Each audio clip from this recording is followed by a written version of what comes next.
Hello YouTube, it's Kevin aka K-Man1 coming at you with another episode of Sly Cooper and the Thievius Raccoonus. In the last episode, we got the first 2 treasure keys for Raleigh's hideout, and in this episode we're going to be tackling the next couple levels and see about getting some more. So let's just jump right into it. This is the goon I mentioned last episode, who's the Cthulhu. And the trick with him is as long as you don't get caught in his flashlight beam, you'll pretty much be able to do fine against him. There was an extra life back there, but let's just go ahead and jump into the first level for this episode. Jackpot, Sly! Look at all this stuff! Must be worth millions! And you know what that means? Tighter security. You're gonna have to be extra sneaky to get the treasure key here. So yeah, like Bentley said, most of the stuff here that's breakable is really valuable, so you can rack up a lot of coins and extra lives here if you feel so inclined. It's personally not that important to me, so I'll just go ahead and stop smashing and make my way through. Got a couple laser grid thingies that we gotta dodge, but nothing I can't handle. So here's one area where your ball move can actually come in handy. Make sure I have it selected, and so you can just roll right down in here, and you can get down before the laser even recognizes. And if you jump there, you can just bypass most of the maze and just go ahead and smash everything up. So if you jump down here, there are going to be a couple clues for you, and gonna work my way around to collect some more clues. So how have you guys been? Obviously I've just been recording my first LP. Let's Play for the uninitiated. But other than that, it's been, you know, work, life.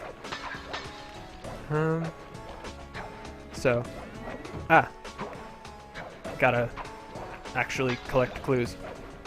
Yeah, there are clues like all the way around this little setup, so I don't remember if you can break this or not. You can. So, or I just suck, so probably the latter, but you never know. Got 2 walruses here, but they're not going to be a problem for me. Also, I don't know if I pointed out, the safe's right over there for when I get all 30 clues, but I have a little bit longer to go before I get there. So, if you jump over here, there's an extra life for you, so that's very nice. And something you should know is that Sly can't swim, so if you fall into the water, you'll take damage. It'll count as a horseshoe if you have one of those. But you're going to want to avoid the water as much as possible, and I tripped the wire because I suck, but it's okay because I was right at the end, so. Gonna use my sneaky Master Thief move to get through there. Just a couple search beams, nothing too crazy. Ugh.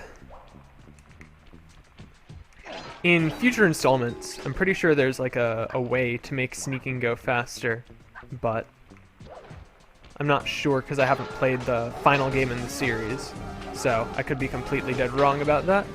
But you guys would never know unless you go out of your way to research it, and you probably will, because, you know, it's always fun to prove someone else wrong. Gonna go ahead and jump down, and I'll see you guys at the safe. Press the circle to enter the vault. Alright. Whoever thought this code up knew what they were doing. Dial in 436.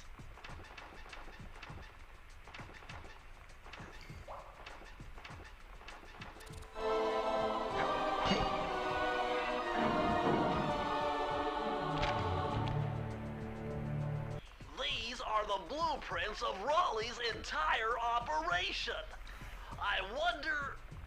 Yes! I can wire this info directly into your binocucom.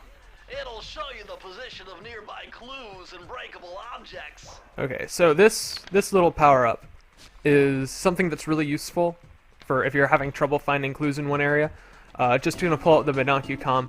Breakable objects are the little red triangles spinning around, and if there was a clue, there aren't any more in this level, obviously, because I already collected all of them. But if there were clues, they would be the same sort of graphic, but green triangles instead of red ones. But I'm just gonna go ahead and see you guys back at the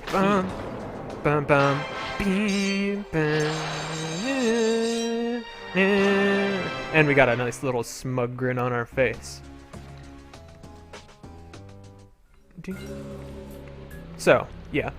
You might have remembered there's the squid guy here earlier. If you exit a level and there would normally be like a guard in front of it, then they won't spawn once you exit the level in the same area.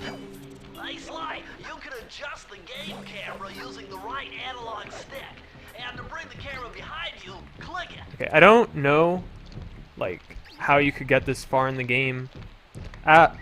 Almost messed that up. I don't know how you could get this far in the game without trying to adjust the camera. So, you know, another useless tutorial. This, oh my goodness, this level can be really annoying. So, 2 clues right out the bat. We're about to get into why this level is going to be really, like, just not fun some of the time. Those rats got pegged. Raleigh appears to have booby-trapped this entire place. I'm gonna enjoy this. Don't you get it, Sly? If you step on that rug, forget about becoming a master thief. You'll be a master dartboard. Wait a second. What if I jumped into that barrel for protection? I don't know. It looks pretty risky and very unsanitary. Only one way to find out. So, this trap, you think, okay, well, it's like a pressure plate, so as long as it don't actually land on it, I'll be fine. But, see, if you're even just like in the air over it, then it'll register you, and you won't be able to just go through. So you need to be in the barrel in order to complete the level, which is annoying some of the time, because it's just like, it's clearly short enough that I could just jump over, and since it's a pressure plate, they shouldn't be able to detect me if I'm in the air. But, whatever. And you're going to need to keep the barrel with you for the rest of the level. There's only the one, so gotta hold on to it. If you whack this grandfather clock, you'll get a bunch of coins for your troubles, and that's very nice, especially since I just used the golden thingy. I was about to call it a mushroom, but this isn't Mario. I was about to use the golden... I used the golden horseshoe to show you that the game is stupid. Also, you can smash these things, too. You can smash... Shut up, Bentley. You can smash the dart shooters and get coins, and then you can just pass over the plate unhindered. And so, Bentley just explained, if you're not moving inside the barrel, then you won't be able to be detected by the guards. And it'll also work for search beams, and there will probably be a tutorial for that in just a few seconds. Once I reach a point in the level where there's a search beam. Alright, got the clue. Oh, there's an extra life over there. I almost missed it. But it's okay. Just gonna collect Sly's disembodied head and move on. But yeah. Also, an annoying thing with this level is you have to keep the barrel with you for the entire thing. So you're having to walk super slow all the time just in order to be able to complete the game. And there's only one other area like this, if memory serves, which is good because I would have hated if they just used this mechanic all the time. But it's just, if you're gonna force me to be in the barrel, at least make my walking speed relatively fast. I mean, come on. So, just gonna collect the clues. Something I didn't explain about the clues in the last episode is that you keep the clues you've collected if you revisit a level, so like you don't need to collect them all in one run. And second is that the chests in a given area are always going to give the same power-ups in the same order. So like, even if I had opened the chest in this area first, it would have still given me the dive move that I got in the first level. So it'll always be the same order within a given area, but if you're in a later stage of the game, then they give different power-ups. So I tried to open the chest even though I knew I didn't have all 30 clues, because, you know, I'm smart like that. Gonna go ahead and smash these books so I can walk with the barrel super slow. Also, you do a lot of like waiting in this, which I'm fine with. You know, you gotta be sneaky. But since most of this game really centers around like, oh, just run through and whack everything, it's just really annoying when you are actually forced to slow down. Especially if you've played this game as much as I have and already know where most things are. You can spin this bookcase around and there will just be a little safe with 2 clues. And you can jump up these light fixtures. And up at the top there are going to be 3 clues. So we only need 5 more until we can open the vault. There are 3 Did I miss a chest of clues? I must have, clearly, given that I only have 28. I'm gonna cut until I find the safe with them. Yeah, they were back in the first stage over by the pressure plate right past the elevator. So, just gonna go ahead and grab those and see you guys at the safe. With the help of a straight edge and compass, the answer was simple. Dial in 242. 2, 4, soon, and 2. Bum, bum, bum, bum, bum, ba-da. Totally not doing that just so I can sync the audio better. Outstanding! Another page from the Thievius Raccoonus. This one features Dev Cooperenda's slow motion jumps.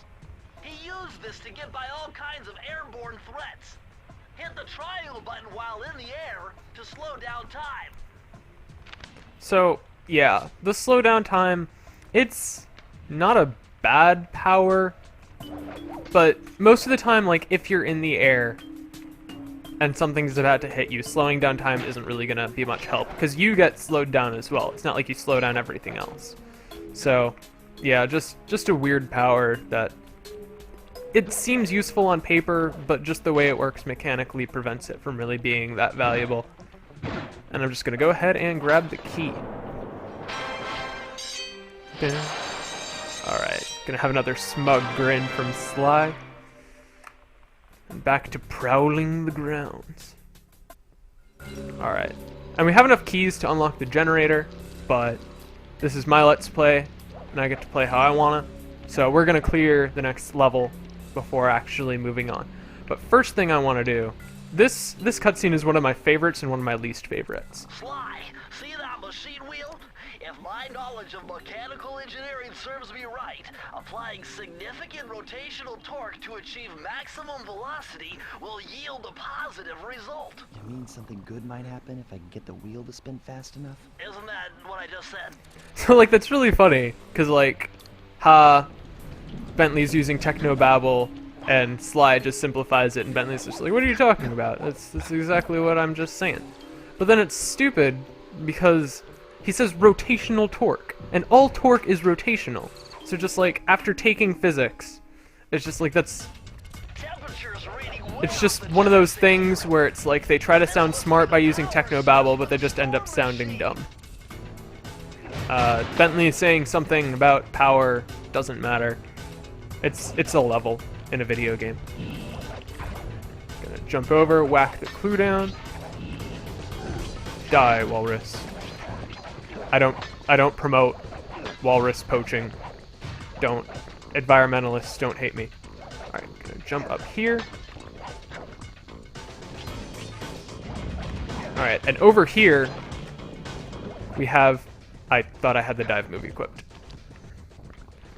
We have a metaphor for why we still use fossil fuels in America. Haha. That was a joke because there was a lot of money in the coal. I'm sorry. So yeah, another rotary wheel puzzle. Nothing super crazy exciting, but one thing I like about this area is that after you climb around over here, you get to cross the same area, but like standing on top of it. So it's just a really interesting way of reusing the same objects and just interacting with them in a different way. So it's just something that's I've always enjoyed at least. But anyways, I'm just gonna cut ahead to when I'm back at the bridge over there to connect. Actually, it's not gonna be long enough that it'll really be worth cutting and making the editing process more annoying for me, because it'll be like, oh my goodness, I need to find where all the audio and everything matches up. So whatever. I'm just you're suffering through my backtracking. And we slam these down because don't want to get burnt to a crisp. That's another thing that's never fun. Immediately as I say it, yeah, if the enemies do manage to hit you, they'll do like a victory pose, which if you have a horseshoe gives you the perfect chance to just counterattack, because the pose takes longer than the recovery from getting hit. more super money coal rocks with more clues behind them. And another over here. Alright, and this wheel is made a little bit more difficult by the addition of the searchlight. And you see that giant flaming rock in the background? We are trying to get it to come over here and smash through that window. And you really, really don't want to get touched by this searchlight because the alarm for it isn't until like right before the level ends. Oh, I'm an idiot because I ran into it immediately. See, I'm usually like able to just breeze through this game, but I thought doing live commentary wouldn't impair my ability to play that much. Boy, have I been wrong so far. And this isn't even like, these are like the easiest levels in the game, like not even a little bit hard. Anyways, what you're going to want to do here, instead of backtracking all the way to the beginning to get the safe, you can just get the key and then re-enter the level. And since your clues carry over from each time, then you're able to just walk in and collect the safe. Also, gonna open up the menu with select, and you can fast travel like this. So instead of having to go do the wheel and everything, and cut out stuff because you guys don't want to watch backtracking, I can just come over here to the safe. I'm unbeatable! No code can stand before me! It's got to be 579! 5, 7, 9.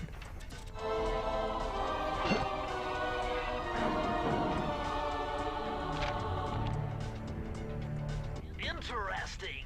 Chris Cooper's dive collection technique. This move is an extension of the dive move you already know. Just jump and hit the triangle button near breakable objects for some fast braking, fast collecting action. Alright. This is a really cool power-up, but I'm not really going to get the chance to use it much for a little while, just because the level is coming up. But I'll definitely show it off the earliest opportunity I get, just to give you an idea of ways it might be useful. Excuse me, ledge. Just gonna roll over here, and we got a nice little cutscene for unlocking it. And whack it, and we get a whopping 30 coins, which is awesome. It'll get you, it's either 20 or 30, I don't remember. It's some number. Astonishing! All my calculations led me to believe you had failed to knock out that generator. Never was good at math. Well, here's a real test for you. I found a way up to Raleigh's hideout, but unfortunately, it is doomed to failure. You're not gonna tell me I have to shoot myself out of that cannon. I'm afraid that's the only way. Now you're talking. You're really scaring me, man. Anyway, to get inside that thing, you had to steal all 7 of Raleigh's treasure keys. So what are we waiting for? You show me those hollow whatsits. You mean my holographic markers? Yeah. And I'll swipe whatever it takes to get shot out of that cannon and steal back my family's Thievius Raccoonus. Well, I think we've made a good amount of progress in this episode, getting 3 more treasure keys. And in the next episode, we are going to steal the last 2 keys, get shot out of the cannon into the weather machine. I'm trying to do the cool, like, I can't get a good shot of it, apparently. But next time we're going to collect the last 2 treasure keys and shoot ourselves up so we can take on... That was poor phrasing, but I'm not redoing the outro. See you guys next time.